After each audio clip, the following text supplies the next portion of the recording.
This is a true crime podcast. It contains adult themes and content and may not be suitable for all listeners. Listener discretion is advised. You lost all constitutional rights the moment you walked through that door.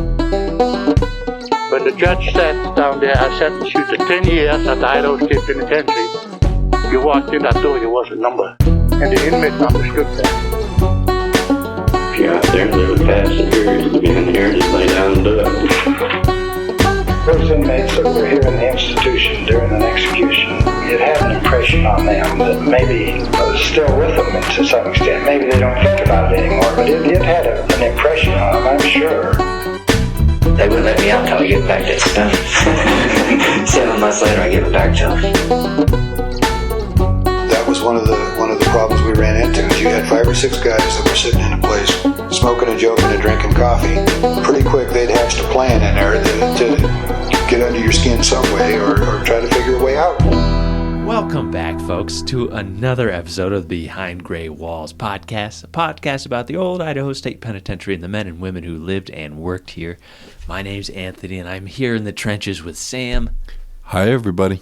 And long distance with Skye. Hi. How are you? How's your business? It's going good. Little business lady, you. I know. Things will be revealed in time, but things are secret right now. But it is going very good. I am loving it. If you had told me 5 years ago that this is where I would be, I would say, what in the hell are you talking about? Things are very good. Good.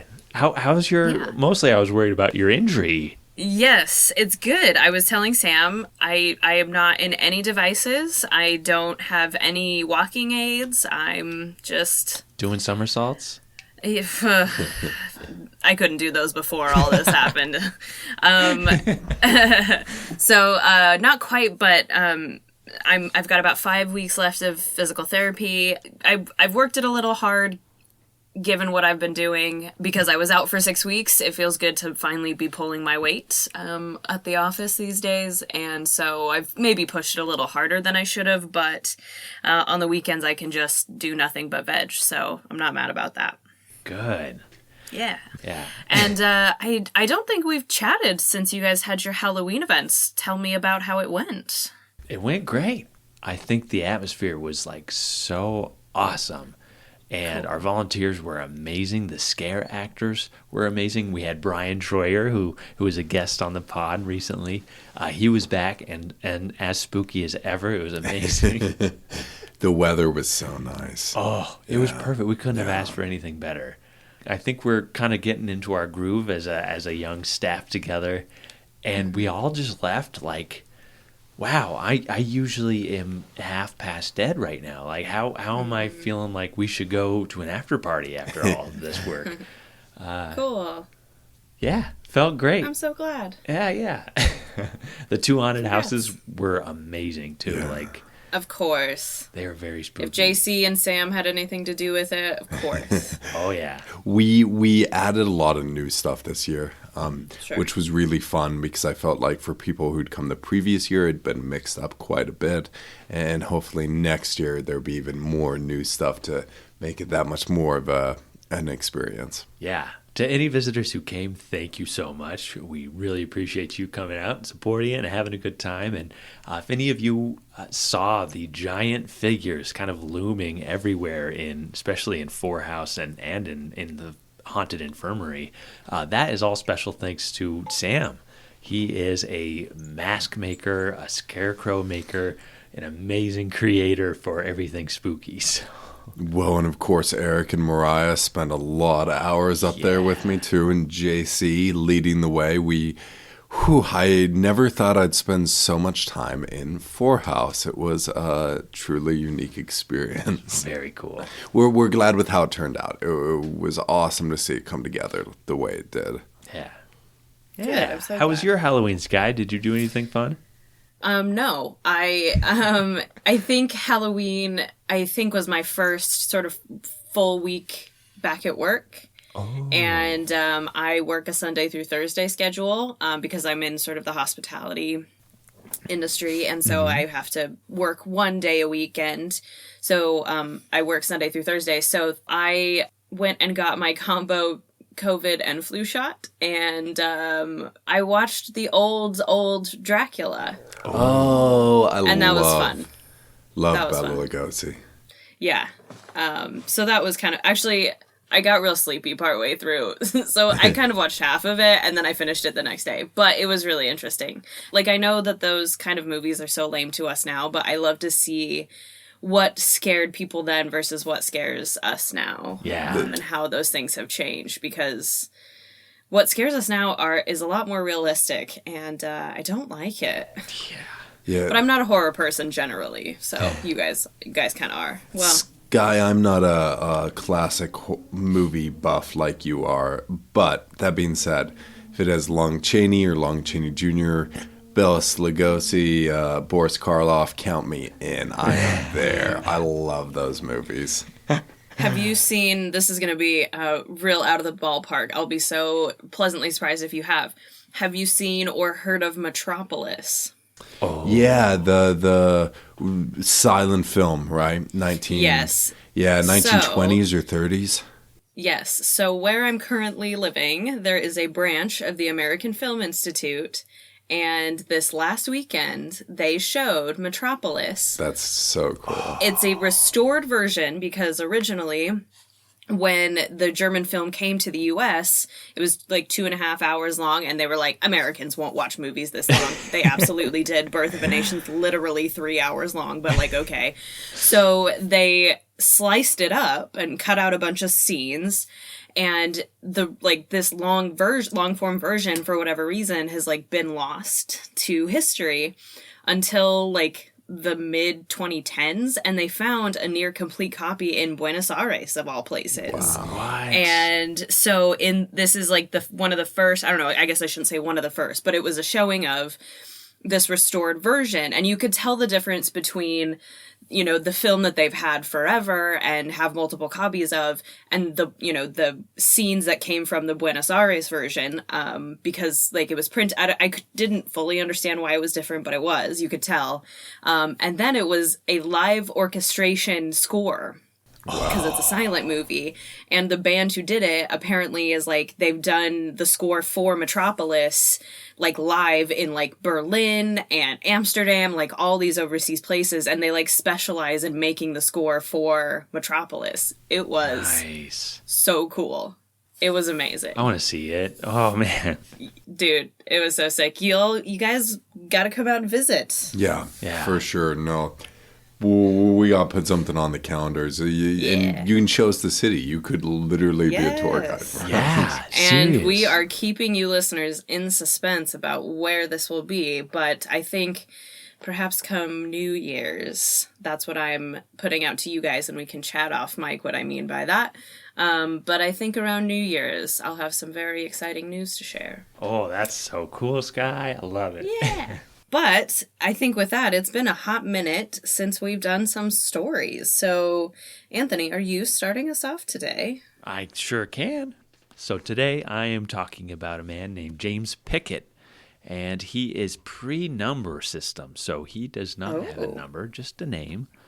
My sources, there is a big list here. The Idaho Daily Statesman digitized catalog on Newsbank, hosted by the Boise, Maine Library, Library of Congress chronicling America, newspapers.com, ancestry.com, a Britannica article on the Great Famine, an emigration database from dunbrody.com, findagrave.com memorials, the Pierce Chronicle, a book of personal reminiscence of Elias Davidson Pierce, transcribed by Lou A. Larrick, published in 1975.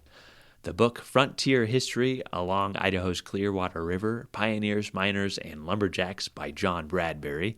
And stay tuned for a presentation he gave in the Pierce Courthouse that I was lucky enough to attend and record this last June. An Idaho State Historical Society reference series article on Idaho gold production 1860 to 1866, Idaho's gold production compared to the United States total in the 19th century, a National Park Service write-up about the Treaty of 1855, aftermath of 1855 treaty, and Treaty of 1863. So you might get an idea of what we're talking about today. So I'm actually going back to the early days of the old Idaho Penitentiary, the 1870s, and covering a man named James Pickett. And during this period, prison records are few and far between, so I am piecing together his story using a few key sources. James Pickett holds an interesting role and some disputed titles for his crime that we'll get into. First, I want to talk about the history of Pierce, Idaho, and the Pierce Courthouse, which I serve as the Historic Sites Administrator for. The early history of Idaho Territory, shaped by treaties, gold discoveries, and the influx of white settlers, laid the groundwork for the region's cultural and societal transformation, eventually setting the stage for figures like James Pickett to emerge within this evolving landscape. There's a wide history of Chinese settlement in Pierce City that I won't get into today, but we will definitely cover in a future episode. As we've discussed in previous episodes, Idaho is mostly a pass-through for white settlers following the Oregon Trail to Oregon and California. Before this influx of settlers, the Nimiipuu, known by white settlers as the Nez Perce tribe in northern Idaho, had lived in the region for time immemorial, centuries, organized into approximately 130 distinct bands. Each band maintained its own dialect and way of life, with leadership structured around councils composed of village elders and leaders. These councils directed decision-making, and there was no centralized tribal leader. The Nez Perce lived seasonally, forming small camps for hunting and gathering during the warmer months and establishing more permanent winter villages. Despite their decentralized structure, representatives of the Nez Perce came together to negotiate with the U.S. government, culminating in the Treaty of 1855. Signed on June 11th by 58 Nez Perce council members, the treaty ceded 7.5 million acres of land to the U.S. government, including significant swaths along the border of the tribe's central territory. In return, the Nez Perce retained a large reservation, crucial ancestral sites, and rights to traditional hunting, fishing, and gathering practices, even beyond these reservation boundaries, so they could hunt and fish wherever. The treaty also included promises of infrastructure and services provided by the United States government, including 2 schools, various shops, including a blacksmith, tin, gunsmith, carpentry, wagon and plow, sawmill, and flour mill, a physician, and a hospital. Only 13 white settlers were permitted to reside on the reservation to maintain these facilities and train tribal members, and the government promised $200,000 in financial support, with $500 annually for each tribal representative over 20 years. The U.S. Senate ratified the treaty on April 29, 1859. However, these assurances of autonomy and resources began to unravel just a year later. In 1860, Irish-born prospector Elias Davidson Pierce and his party violated the terms of the treaty, secretly venturing into Nez Perce territory and discovering gold at Canal Gulch. This discovery unleashed a massive influx of miners. Thousands flocked to the region, eager to stake their claims, and trampling over the established treaty. Between 1860 and 1865, over $3.2 million in gold was extracted from the mining camp at Pierce. This represented just a fraction of the Idaho overall territory's gold boom, as 2.5 million ounces were mined between 1861 and 1866, accounting for 19% of all gold extracted in the mainland United States during this period. So 20% of all gold that was extracted in that 5-year period was all in Idaho's territory, which is just crazy to think about. Yeah, that's so much. In 1863, under pressure from the United States government and faced with the overwhelming presence of settlers and miners, a new treaty drastically reduced the Nez Perce reservation to a fraction of its original size, less than 1/10. This loss of land and sovereignty sowed division within the tribe, particularly between those who signed the 1863 treaty and those who opposed it, setting the stage for this devastating Nez Perce War of 1877. The gold rush transformed the area, leading to the establishment of the mining town of Pierce, named after Elias Pierce. On January 8, 1861, the Washington legislature created Shoshone County and designated Pierce as the county seat, though the town and county were still part of the Washington Territory at the time. This changed on March 3, 1863, when Idaho Territory was officially established. Amid the growth, the Pierce Courthouse was constructed in July 1862 at a cost of $3,700, which was pretty expensive at the time. Painstakingly built with square timber, hewn by broad axes and joined with half-dovetail notched corners, the courthouse served as the governmental and judicial hub of Shoshone County for over 2 decades. It housed a sheriff's office and jail on the ground floor, with courtrooms and county records stored upstairs. Iron bars reinforced the narrow cell windows, adding to the building's imposing and functional design. I had a great time touring this building. James Pickett, who's our subject today, spent his time in this jail while awaiting trial, adding this layer of, humanity to it, because I did not know a lot of folks who served time in this Pierce Courthouse jail. So this is so fun for me to dig into this story. The structure actually remained in use until 1885, when the county seat moved from Pierce to Murray, reducing the needs for judicial functions in Pierce. That year, the courthouse was sold to Ed Hammond, and it was later sold to Miss Henry Spencer Lawson in 1935. In 1972, she actually turned it over to our agency, the Idaho State Historical Society, which we continue to preserve this historical monument to this day. It stands at its original location. It remains one of Idaho's most enduring symbols of the mining era, encapsulating the history of settlement, conflict, and development that shaped the region. And I just had a blast this last June going up to Pierce and spending several days in the community and meeting several members of the community, the mayor, all of the folks at the J. Howard Bradbury Memorial Logging Museum who actually maintain the courthouse day to day. And I was lucky enough to meet a local historian, John Bradbury, who had been a judge. And he packed this small courthouse with attendees. And I set up a projector and a screen, and he presented on the history of the region. It was really an amazing thing to be able to do. It was difficult to figure out how do we put on a presentation in a building constructed way back in 1862. Figured out there was some power and some maneuvering, but we made it happen. And I will finish editing this video together. If you're interested, John was a great storyteller and had some fantastic photos that really tell the early history of Idaho up in northern Idaho. So, set the foundation here. Now, James Pickett. Everything I know about him actually comes from a letter that he penned on August 7th, 1874, while incarcerated here in the Territorial prison. James' letter was addressed, quote, to the people of Idaho, end quote, and served as a statement about his life and the crime in which he was serving his sentence. He began the letter, quote, I was born in Ireland, aged 34 years, end quote. So this gives me my first hint that he's born in the 1840s in Ireland. His next line notes that he, quote, came to America when an infant and from the state of New York to this coast in 1864, end quote. So for history buffs, you may already know why James's family fled Ireland. The Great Potato Famine was occurring at that time between 1845 and 1849. Over 2 million Irish fled to the United States to escape the devastating effects of the Great Famine, which claimed nearly 1 million lives. The famine, regarded as the worst in 19th century European history, was caused by a late blight, is what it's called, a plant disease that ravaged the potato crops, destroying Ireland's primary food source. And this led to mass starvation and, understandably, a significant wave of Irish immigrants to the United States, reshaping both of our nation's histories.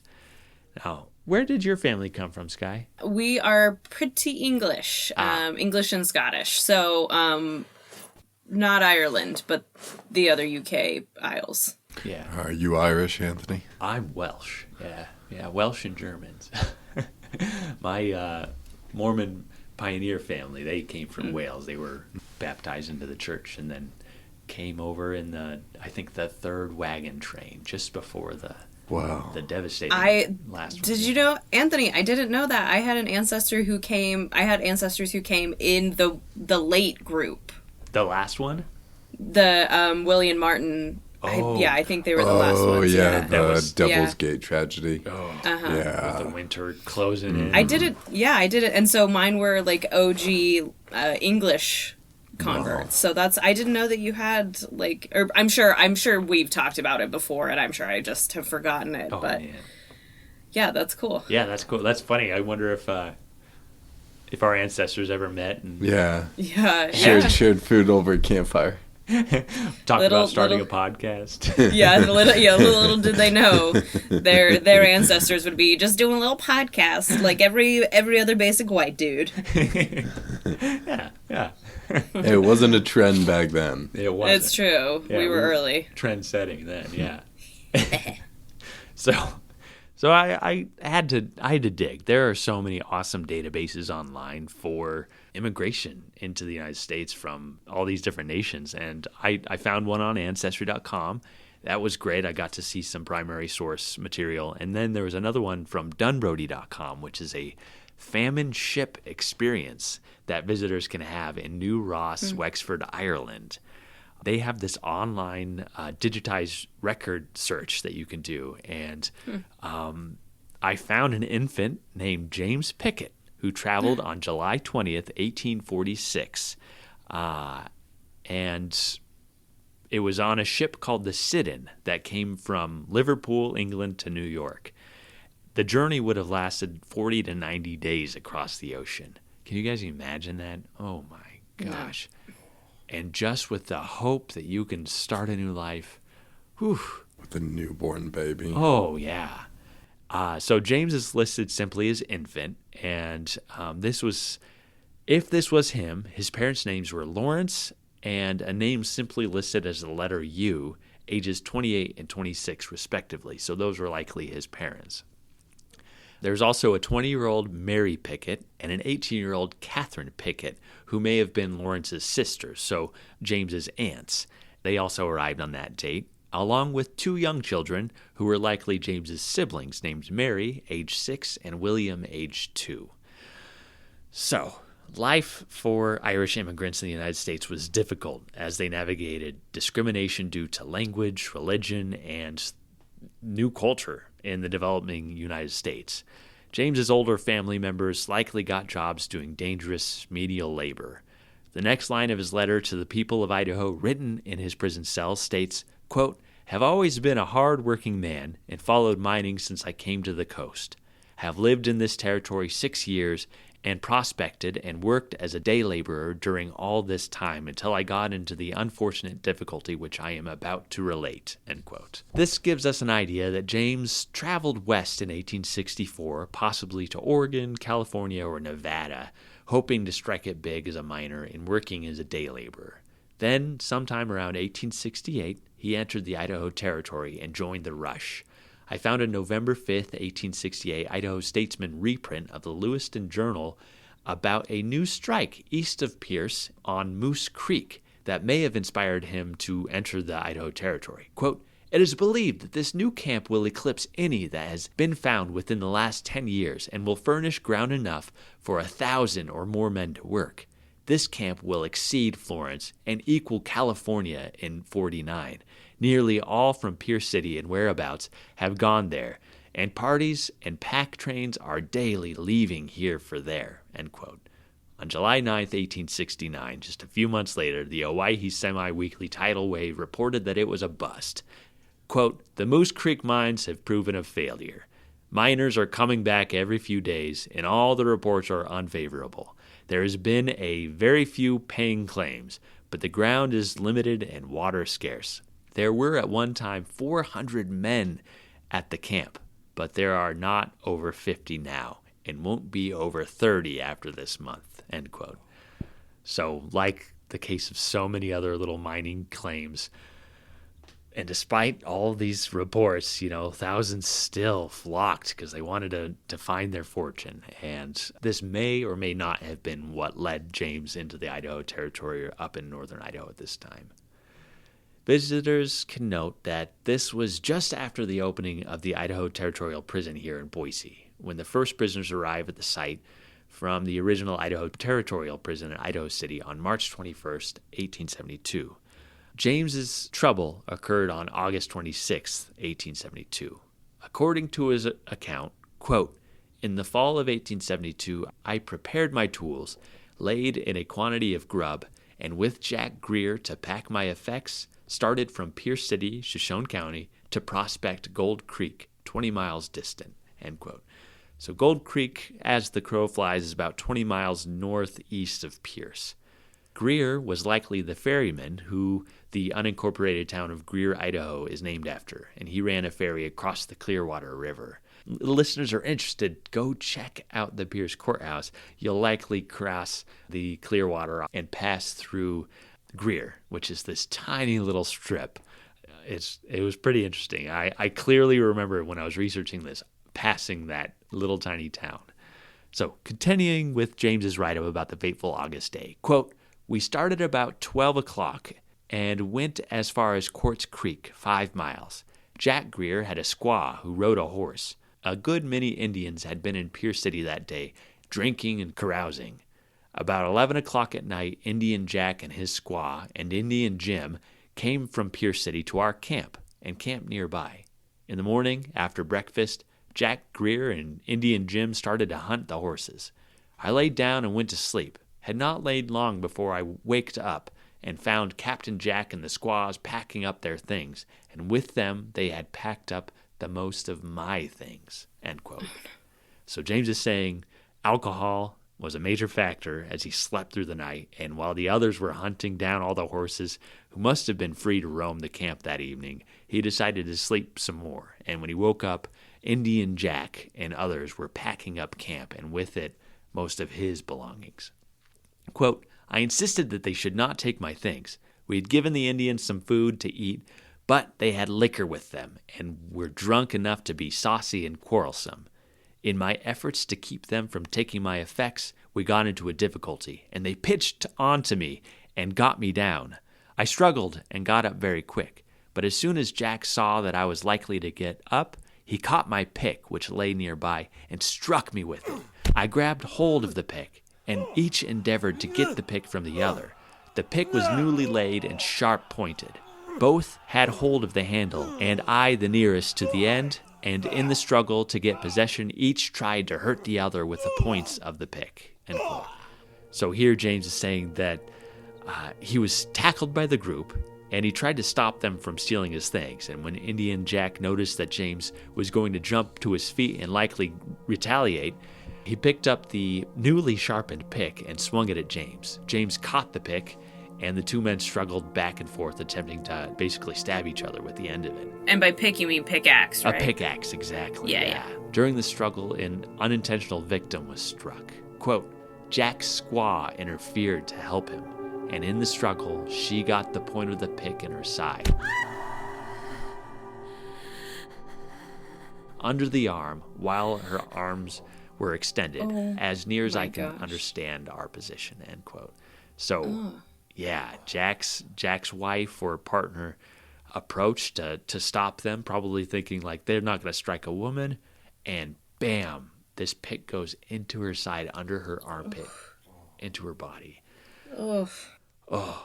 James continued, noting that the fight didn't last more than a minute or two, and he had no intention of killing anyone, but simply to defend himself. Quote, "Believing the Indians intended doing me a great bodily injury, if not take my life," end quote.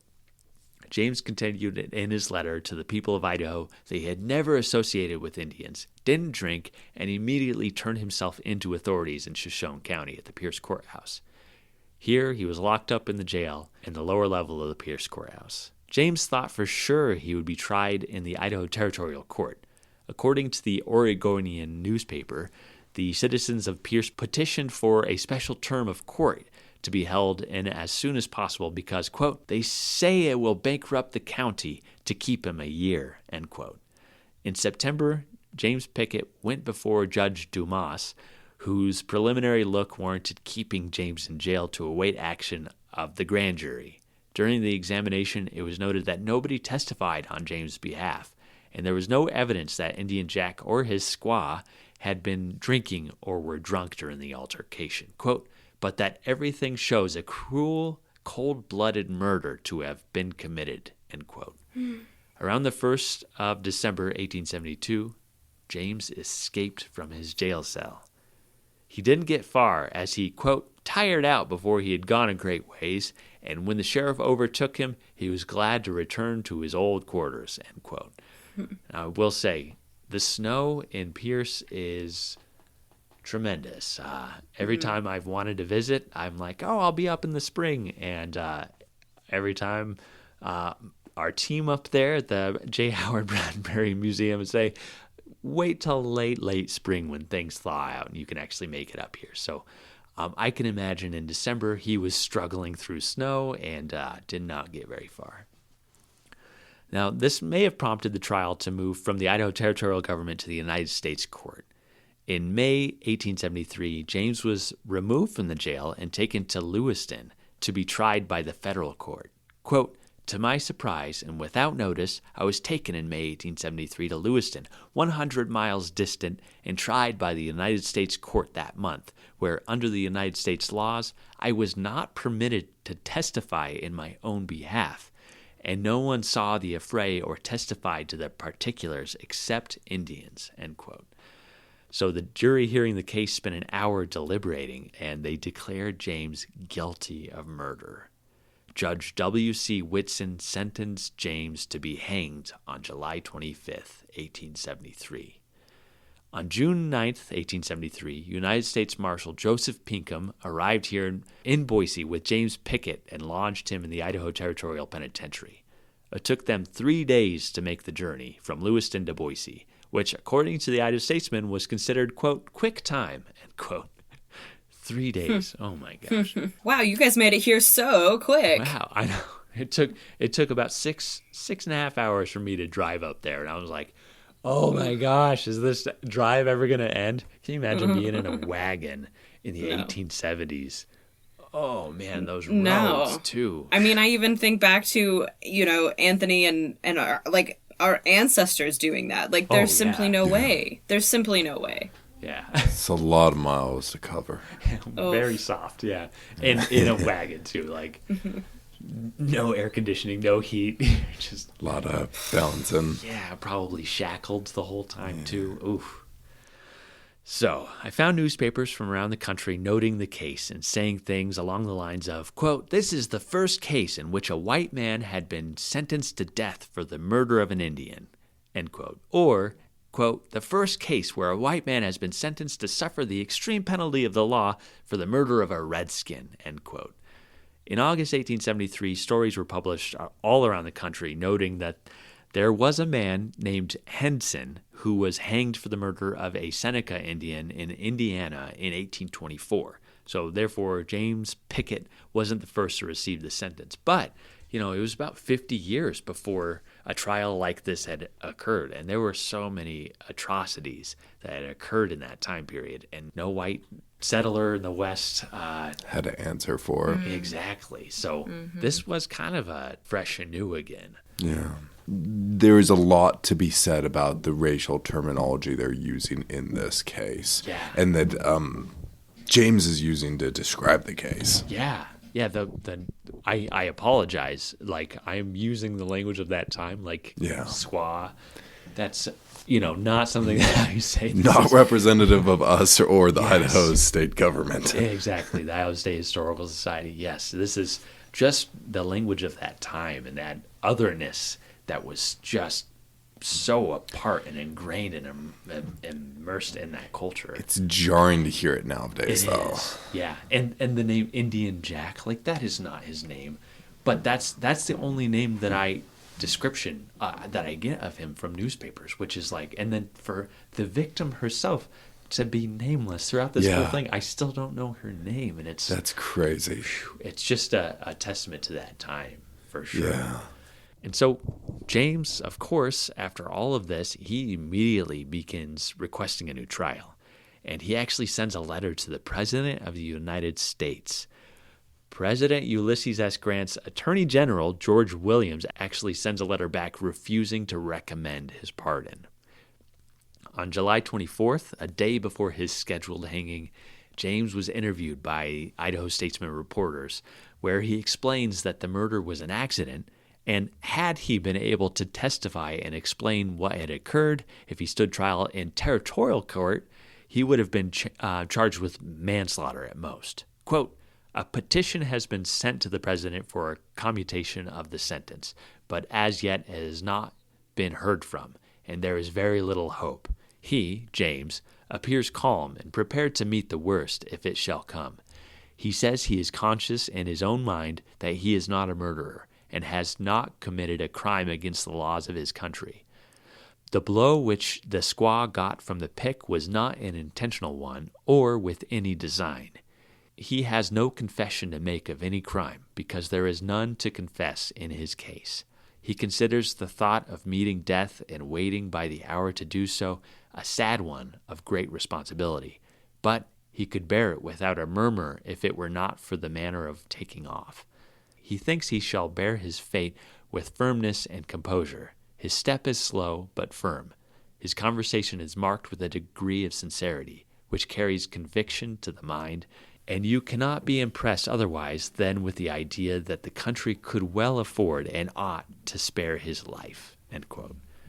Of course, journalism is fascinating because in contrast to this, the Rutland Daily Globe published an article telling an opposite side of the story, cheering for justice and James's execution. Quote, "It was nothing to kill an Indian, and Pickett and his friends were considerably astounded at his arrest as a criminal, and still more so by his subsequent conviction and sentence to the gallows. For so venial an offense as killing an inoffensive squaw, he could not expect to suffer, and therefore applied to the president for pardon. It will probably astonish Idaho miners to find out that they cannot kill Indians with impunity as much as did Walworth, to discover that he was only a common murderer. Such lessons are occasionally needed, and they are coming at the right time." End quote.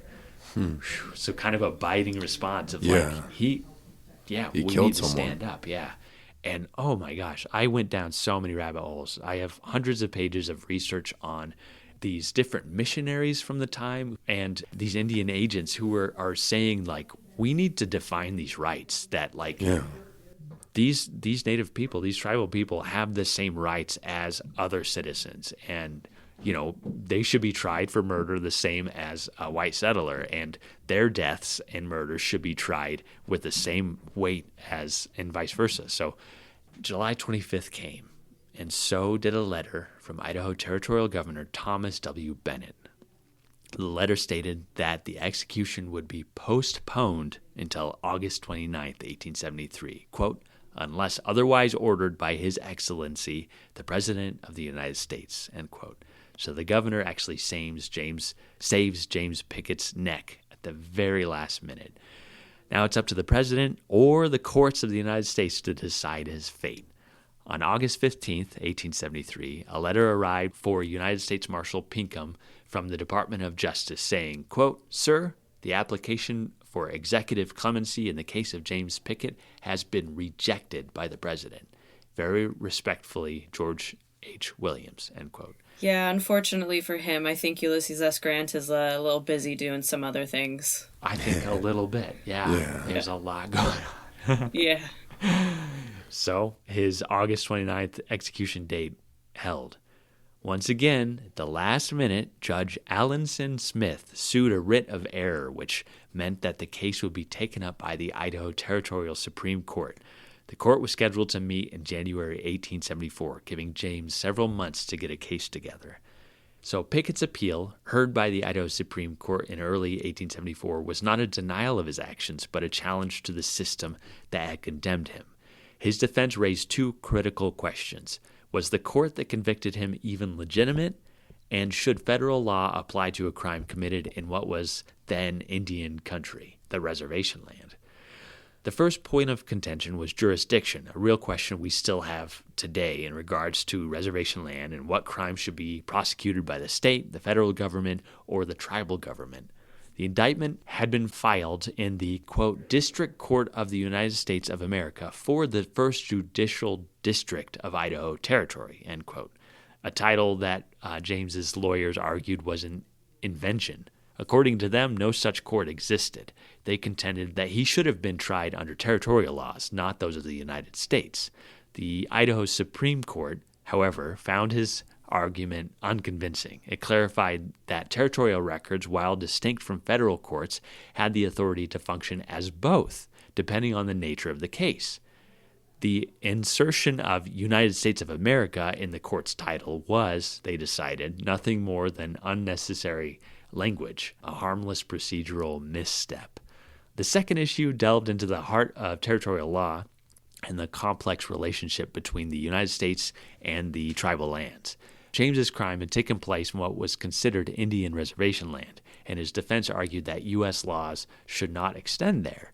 This claim forced the courts to examine decades of treaties, congressional acts, and federal policies governing Indian lands. The justices turned to historical context, citing treaties with the Nez Perce tribe and congressional acts that defined Indian country as part of the United States. These documents painted a clear picture. Indian tribes were not foreign nations, but, quote, domestic dependent nations, end quote. While they retained some rights over their lands, the U.S. government had ultimate authority. The court noted that the legal framework treated Native Americans as wards of the federal government, emphasizing their dependent status and the government's role as their guardian, which I like. Whew, so complex, like such a complex, all these layers of jurisdiction, and man, being a judge would be so hard. Furthermore, the court reasoned federal jurisdiction over crimes in Indian country was necessary to ensure fairness. Local courts, they argued, could be swayed by prejudice against Native Americans, while federal courts, staffed by U.S. appointed officials, were better equipped to handle such cases impartially, which makes sense. We've talked about this influx of these miners illegally into this land, and if they're already breaking so many laws and all these treaties, how do we know for sure that they're going to follow the rule of law in these areas? In the end, the court upheld both the legitimacy of James's trial and the application of federal law. They affirmed his conviction, solidifying a precedent. Crimes involving Native Americans in Indian country fell squarely upon federal jurisdiction. So, yeah, he was tried in the correct place.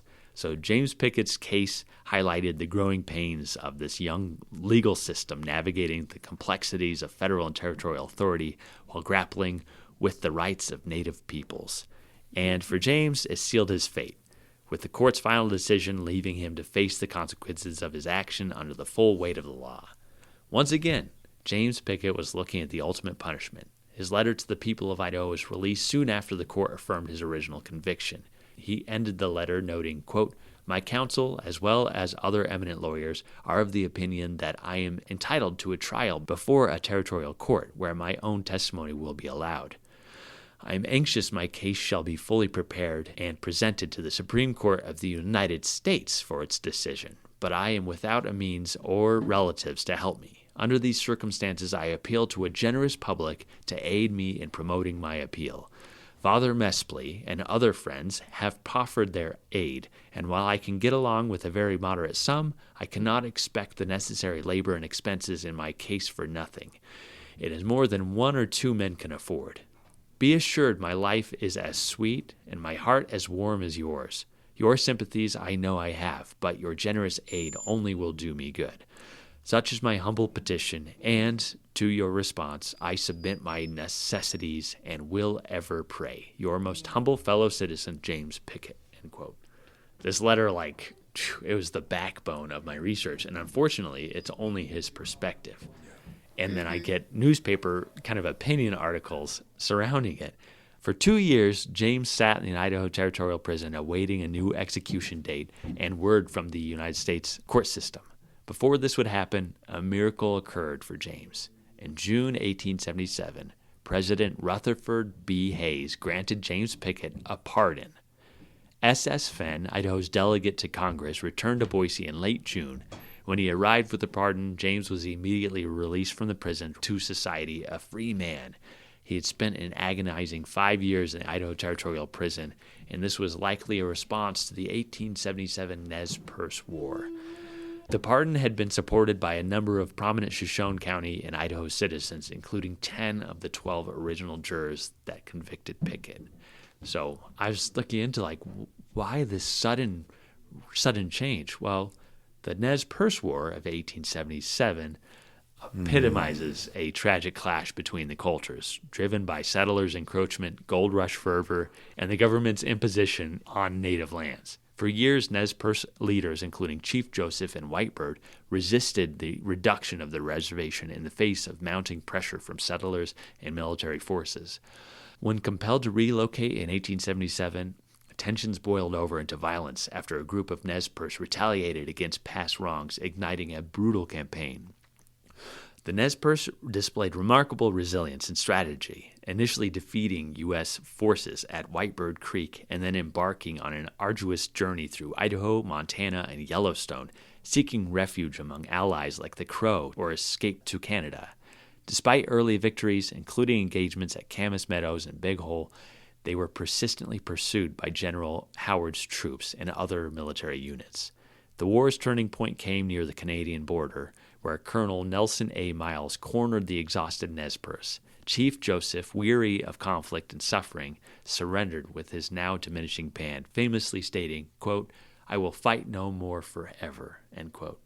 Despite promises, Joseph's people were exiled to Kansas and Oklahoma, enduring years of hardship before some eventually returned to the Northwest. The war, like others in the era, resulted in devastating loss for the Nez Perce and other indigenous communities. It symbolized the broader disposition and upheaval faced by Native people as they were forcibly confined to reservations. For the U.S. government, these conflicts marked the grim resolution of the so-called Indian problem, achieved at a tremendous human cost. James's story and just the development of Pierce, and the story of the Nimiipuu and the tribal people of northern Idaho, like they're so intertwined, and we're still dealing with this issue of jurisdiction in tribal land and just the life within reservation land.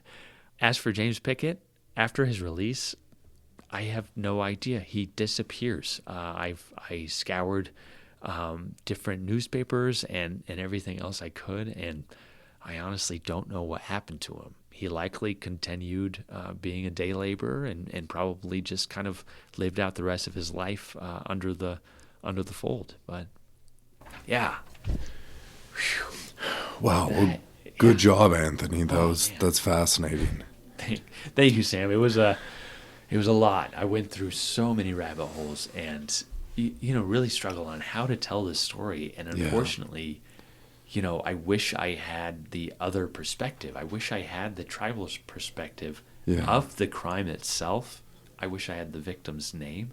There are all these things that are lost to history that, we struggle with here at the site and in studying Idaho history. Absolutely. Yes, great job. So President Ulysses Grant, of course, pushes the peace policy, right? Yeah. He's changing out a lot of federal agents for these reservations with Quakers.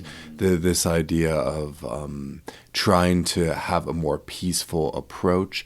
But then legally, this turns into this idea of, instead of respecting indigenous nations as separate foreign nations, they're started to be viewed as wards of the U.S. government, and that changes a lot of this jurisdiction. Of course, then there's treaties, and treaties are broken, and then there is, white settlers going on land that belongs legally to these groups.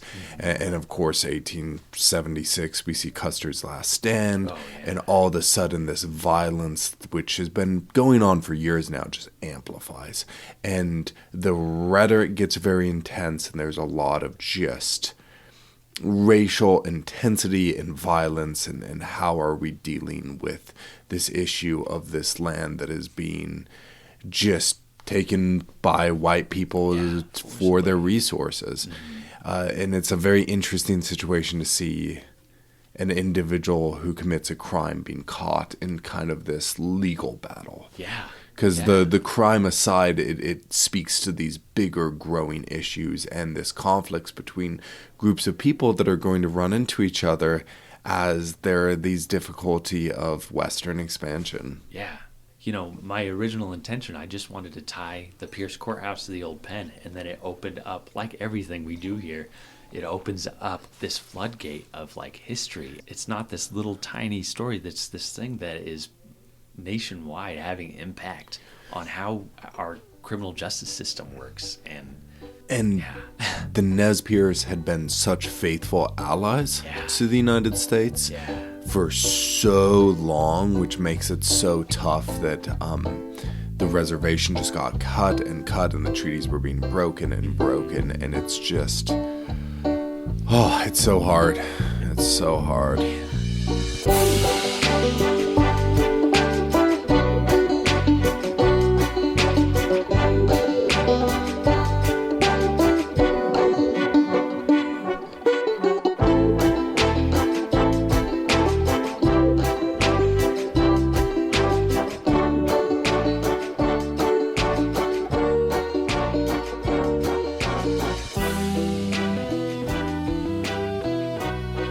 Who do you have for us today, Skye? Okay, so today I have number 5127, Billy Garland. Now you're probably thinking, oh, that doesn't sound like a female inmate. Well, surprise, it is.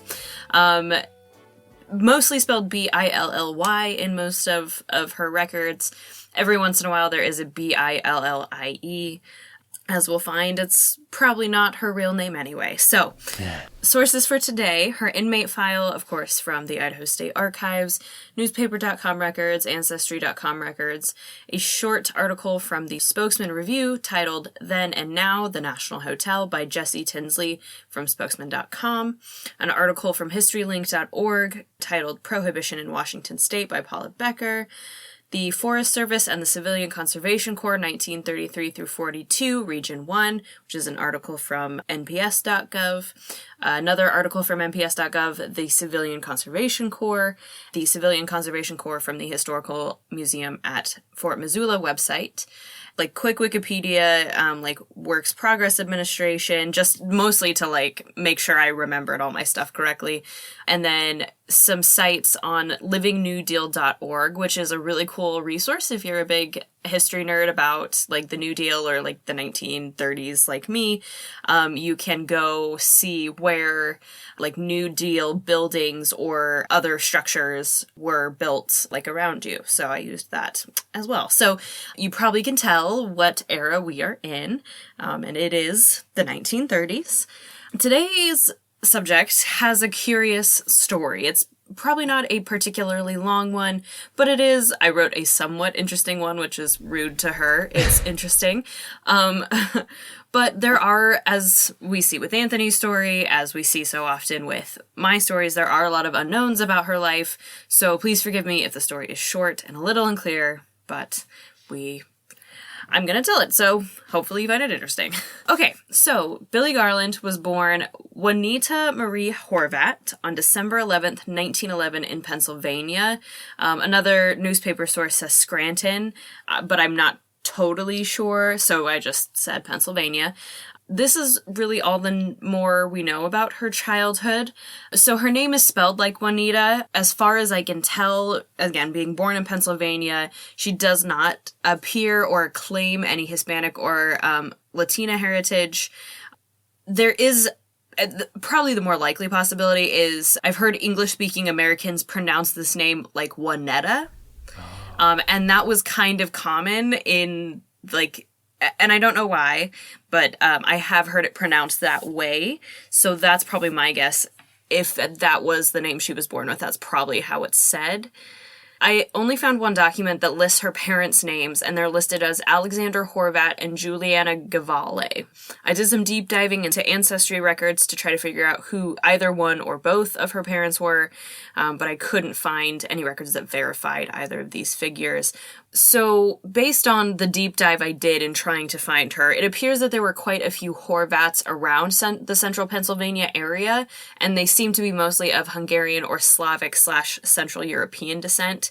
So it seems likely if her given last name is Horvat, she is from the central Pennsylvania area. Now, the next record that we have of her comes from March 1934 when she is 22 years old. By now, she has made her way 2,600 miles west from Pennsylvania to Seattle, Washington. There was a Spokane article that stated she had spent the previous 4 years working as a waitress in Seattle and Tacoma, and if that is true, that means she moved west at about 18 years old, which is not unusual, of course, leaving home at 18. On March 9th, 1934, she was arrested in Seattle under a charge of disorderly person under the name Billy, this time I.E. Garland.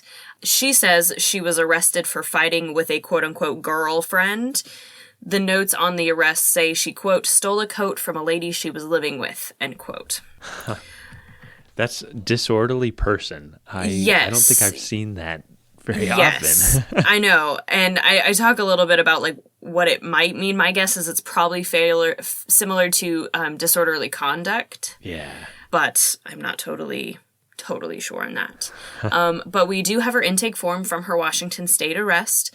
She again lists her nativity as Pennsylvania, no occupation listed, age 22, height 5'1", weight 112, complexion medium, eyes brown, hair brown.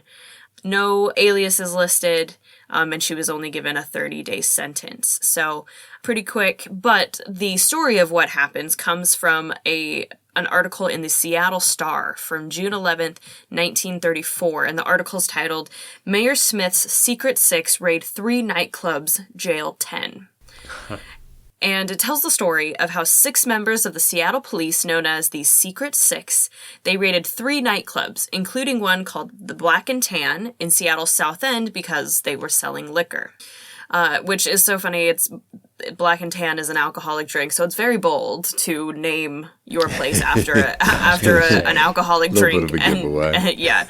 Now, it is important to note this is 34, so it's a year after the passage of the 21st Amendment, which is the amendment that gets rid of prohibition. Even though it was federally legal, according to an article about prohibition in Washington state by Paula Becker, there were still local and state laws that prohibited alcohol in various ways. In fact, on January 23rd, 1934, Washington Governor Clarence Martin signed the Steel Liquor Act. This established the Washington State Liquor Control Board, which was, quote, authorized to establish strict controls over how alcohol could be sold and consumed, end quote. The newspaper articles that detailed the Secret Six raid all said that the nightclubs were closed because they violated city liquor ordinances. So while the bartenders and owners were charged with various violations, one of the patrons who was arrested and mentioned by name was Billy Garland, this time Billy, 22, who again was charged with being a disorderly person. Again, it must be fairly similar to disorderly conduct, especially given that they basically go on a prohibition raid. It doesn't seem... I wondered for a moment if it was perhaps like another euphemism for sex work, but there's nothing that I ever found to suggest that that's what it is. So my best guess is because she gets caught at these places when they're being raided for basically violating prohibition, she gets that charge. In September 1934, she was charged with vagrancy in Spokane, and at this time, the Spokane Chronicle listed her as living at the National Hotel. So here's a fun little fact. According to the Spokesman Review article by Jesse Tinsley from October 22nd, 2018, the National Hotel opened in Spokane in 1905 as a more modest single-resident occupancy hotel, and they would often shorten that single residence occupancy to SRO. And so because it's modest, it's especially modest compared to the upscale Petticord Hotel next door. So this is more like something akin to like their version of apartments at this time. It's the National Hotel, like a lot of single residency occupant hotels, had retail storefronts on the ground floor, and then they had rooms on the second and third floors, which we do still see in cities today. So that's the kind of place that she's living. So it's not like a hotel in what we think of as like room service and room keys and bellhops and stuff. It's really more like just a typical apartment living situation. The National Hotel was only a hotel for about 10 years, but according to a 2003 nomination for the Spokane Register of Historic Places, the National Hotel is, quote, one of only 20 remaining SROs that were originally erected in Spokane's East Downtown neighborhood, an area that once held more than 100 single-room occupancy hotels, end quote. So one of the few left by 2003, but again, in the early 1900s, these kind of residency places were all over. So anyway, boring rabbit hole, but she was charged $15 for her vagrancy charge and also some court costs. Then about a year later, on June 15th, 1935, the Spokesman Review reported that Billy had again been arrested, this time for passing a bad check in Lewiston, Idaho. Now, Billy had a different set of friends, and some friends whose names may begin to sound familiar the more this story goes on.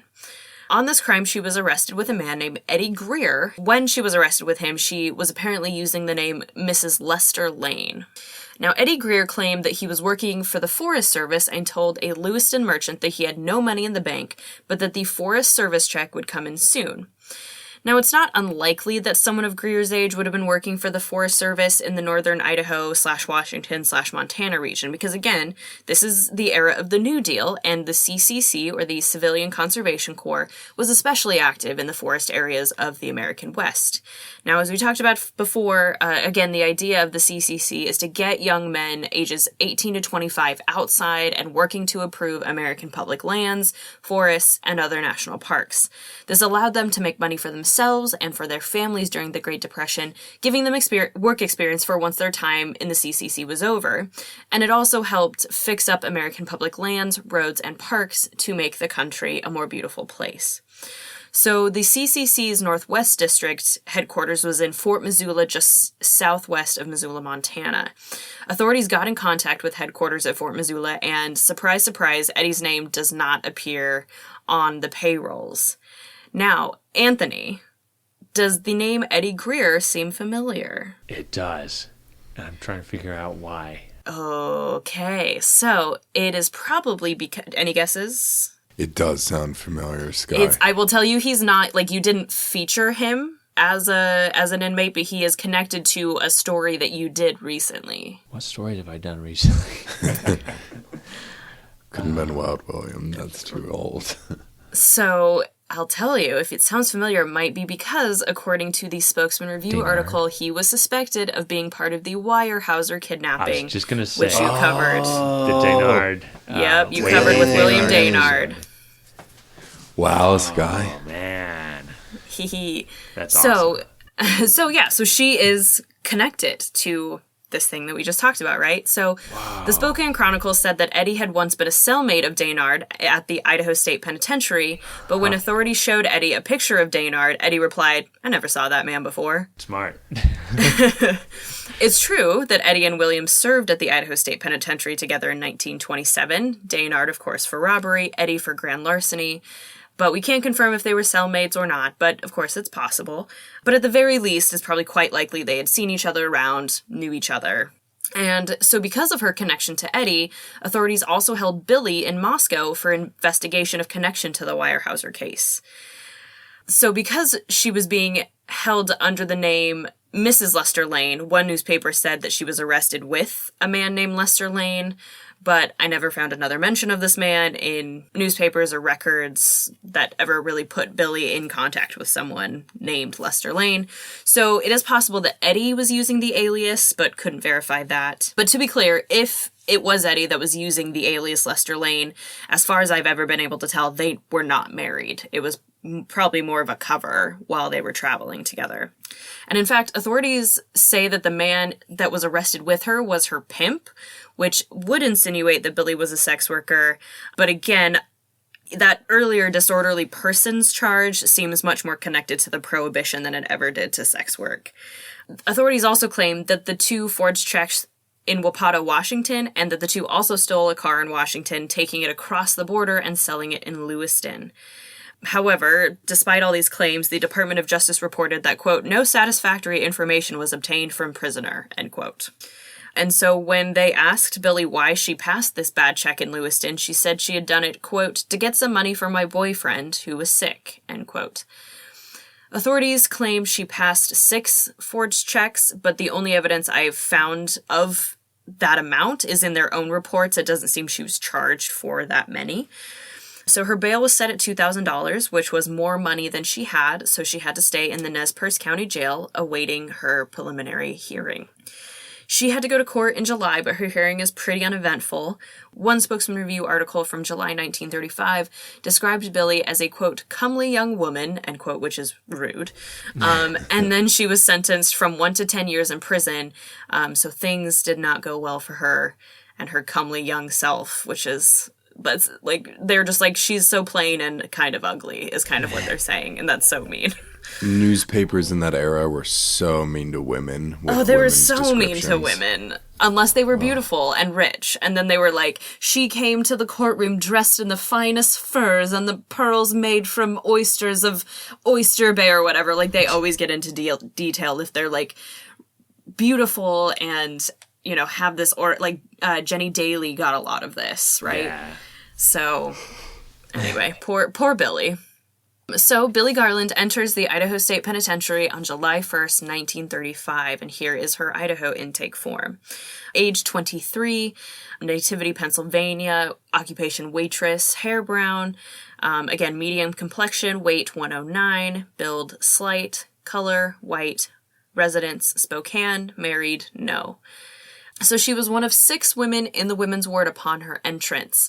The Post-Register from Idaho Falls stated that 4 of the 6 were in for forgery, which is interesting, which makes all but 1 person in for money-related crimes.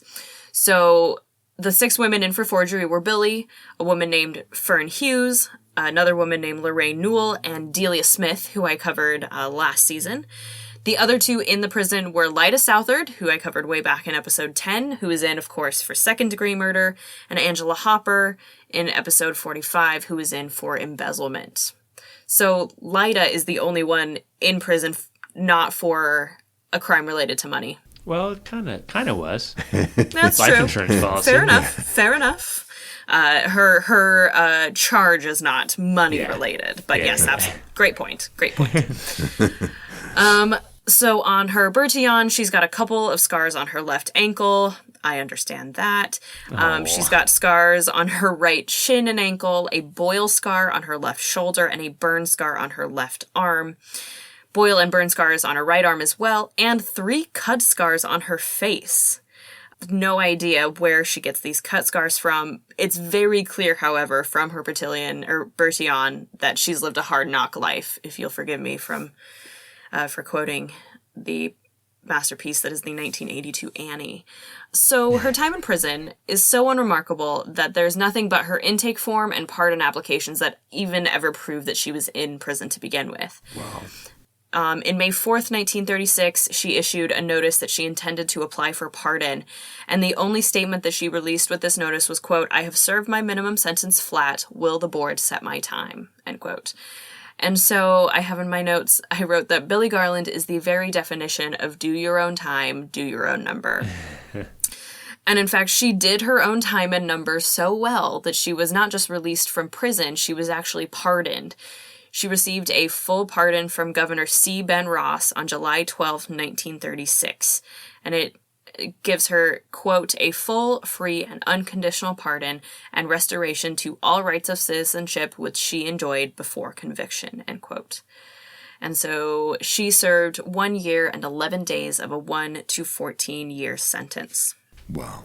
So she spent her year minimum. Mm-hmm. Yeah. Wow. Yep. So she, after her release, after her pardon, she disappears from official records for a few years. But we find her next using the name Juanita or Juanetta Fuston back in Spokane, Washington. In 1939, she's living on 323 South Grant Street in Spokane with her husband, Ernest A. Fuston. Ernest was a general laborer born in Missouri. He was the oldest child of 8. In 1923, Ernest married Louise Schaefer, and together they had 3 kids. In 1931, the couple divorced, with Louise claiming non-support and cruelty. Ernest may have begun to have some personal problems and some troubles with the law. A Spokane Chronicle article published on May 19th, 1932, detailed how Ernest had been arrested on a warrant sworn out by his own father, who was demanding that Ernest leave his house. In court, he was found guilty on account of disorderly conduct, but I don't know the details of this charge. His original sentence was 15 days in jail, but the judge suspended it on the stipulation that Ernest leave his father's house, as stated in the original warrant. Then on July 1st, 1936, just days before Billy was pardoned, he was arrested on a charge of family desertion, and the next day he was brought before Justice Charles D. Goodsell in Spokane. The justice ordered that Ernest pay $20 a month for family desertion or go to jail. Turns out he was actually arrested on this complaint for family desertion after he admitted that he had received $1,000 compensation for an injury and used the money to pay quote-unquote old bills instead of on the support of his children. So according to the Washington U.S. State Corrections and Jail Records, Ernest served about 6 days in jail in Spokane for quote-unquote court order. So I wonder if he had to serve just a little bit of jail time for the family desertion charge on top of the money he now has to pay. But then, sometime between 1936 and 1939, Ernest Fuston marries Juanetta Billy in Spokane. And the couple lived in Spokane with Ernest's oldest son, who was 16 in 1940. Now, Ernest himself worked as a WPA laborer. Now, as a reminder, the WPA stands for the Works Progress Administration. It was a New Deal program that created and supported jobs in local government to carry out public works progress, like construction of public buildings and roads. So, when you go around town and you're looking for the post office that have the murals or the architecture, or, the little plaques that are outside of the buildings, usually those were made by people working for the WPA, the Works Projects Administration. It's originally Works Progress. Then in 1939, they rename it to the Works Projects Administration. So, takes the progress, makes it projects, but kind of remains. Now, according to livingnewdeal.org, which again is a great resource where you can find WPA projects built in your own town, and if you want to know more about your local history, it's a really great little site to spend some time on. And there are two major WPA projects in Spokane, either of which Ernest easily could have worked on. So first were the municipal sewers. In December 1935, the WPA approved $140,680, which is pretty close to $3.25 million in 2024. And this was designed to create a sewer project in one of the Spokane neighborhoods called Manito. Then, in 1939, the military leased an airfield called Sunset Field near Spokane. They renamed it Geiger Field, and together, the WPA and the military cleared and leveled the land and prepared runways for what would eventually become the Spokane International Airport. So the WPA works on basically big sewer project and what eventually becomes the Spokane International Airport. And here's a little tiny Idaho WPA rabbit hole. So in Lewiston, where Billy committed her crime, there were, again, two projects completed by the WPA. One is the Lewis Clark State College Gymnasium on the campus, of course, of Lewis Clark State College. The gymnasium had what they called the gymnasium room, which was what they called it in the 30s. I think this is like a basketball court or like open area where sports and physical activity could be done. It has two sets of bleachers on each side. It's lit by windows above the bleachers and a skylight across the roof. This was completed in November 1938 at a cost of about $153,000, which is about $3.44 million in 2024. Eventually, the building gets remodeled for use as administrative offices for the school at some point, and I think it now might be the location of the LCSC Kinder College building, but it's very possible that Kinder College building is on this similar spot as the old gymnasium. I wasn't totally sure. And then the other WPA project in Lewiston, where Billy was arrested and committed her crimes, was a rural electrification project, and this was done by a New Deal program called the Rural Electrification Administration, or the REA. And the point of the REA is to bring electricity to rural areas of the country that didn't have it yet. Idaho is a prime target for a project like this. For sure. And so in June 1937, the REA allots $75,000 to the Clearwater Valley Light and Power to build a new generating plant. And then they also give another $400,000 to the same company for construction of 300 miles of transmission lines between Idaho and Washington. This is very cool. The Clearwater Valley Light and Power was literally a community co-op. The local community members, Kenneth Summers, R.H. Wallace, and L.P. Teets, formed a member-owned electric cooperative after writing the federal REA for support. So they said, listen, we need your help because we need to create a new electric company, but we want it to be a co-op between community members. We own it, we help operate it, and we need your help to fund it. And the REA did. And in fact, the association still exists today and services over 8,200 members in 11 counties in Idaho, Washington, and Oregon. So again, all of this stems from New Deal programs like the WPA and the REA. So back to Billy. Billy, using her real name, Juanita or Juanetta, and her husband Ernest, of course, live in Spokane. In March 1943, a Spokane Chronicle article announced, quote, "Officer is mauled by irate husband in arresting wife," end quote. Ooh. So this article details how at about 9 a.m. on March 26, 1943, Mrs. Juanita or Juanetta Fuston was being arrested by Sergeant Homer D. Pike on a drunkenness charge.